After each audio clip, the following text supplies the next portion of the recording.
अस्सलाम वालेकुम नाज़रीन, धरती टाइम सां गॾु आहियां अब्दुल अज़ीज़ जतोई।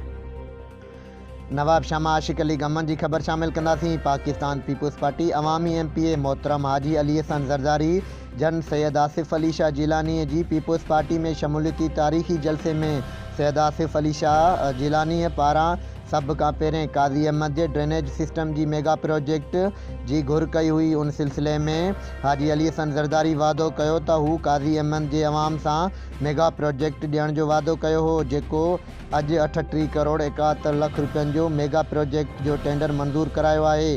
पीपल्स पार्टी अॻवान ऐं हाजी अली हसन ज़रदारी जे वेझे साथी सैयद आसिफ अली शाह जिलानी चयो त काज़ी अहमद शहर जी तरक़ियाती कमनि लाइ जेको हाजी अली हसन ज़रदारी काज़ी अहमद जे तारीख़ी जलसे में वादो कयो हो, अॼु वफ़ा करे ॾेखारियो।